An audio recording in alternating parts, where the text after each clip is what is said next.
तावली की पहाड़ियों के पैर में बसा भानगढ़ किला सदियों से खामोश खड़ा है, लेकिन जैसे ही शाम होती है उस शांतिपूर्ण धरोहर पर एक अजीब तरह कापल छा जाता है। किले के चारों ओर घने जंगल, खाली हवेलियां और टूट फूट लेती गलियां रात में भय बुनती हैं।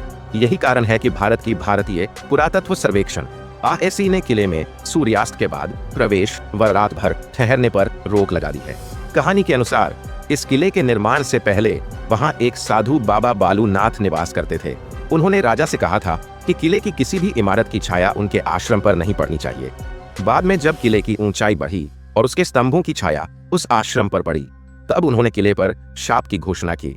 जहां इस छाया की गिरावट होगी वहां इस शाप का प्रत्यक्ष परिणाम हुआ। किले की आबादी घटने लगी, लोग दूर चले गए, बाजार खाली हो गए, हवेलियां टूटी, शीशे की तरह खंडहर बन गई। लेकिन रात के सन्नाटे में किले की दीवारें जैसे कहती हो, ये स्थान शांत नहीं रहेगा।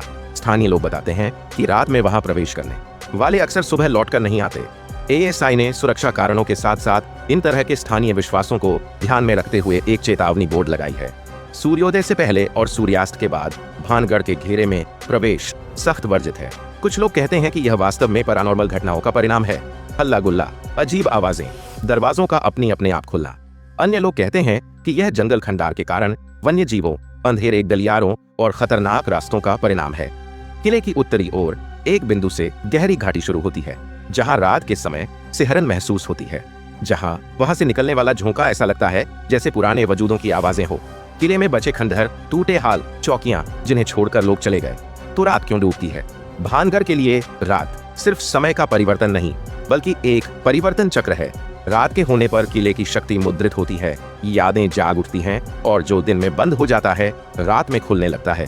इसलिए सरकार ने रात में प्रवेश पर प्रतिबंध लगाया ताकि यह धरोहर सुरक्षित रहे और साथ ही यह रहस्य सुरक्षित रहे। कभी कभी इतिहास की खामोशी में भी आवाजें होती हैं। यदि हम सिर्फ उजली दीवारों को देखें तो उन सन्नाटों को नहीं समझ पाएंगे। भानगढ़ हमें याद दिलाता है स्थापना की ऊंचाइयां कभी की सीमा को भूल जाती और तब शाप नहीं, सीख मिलती है।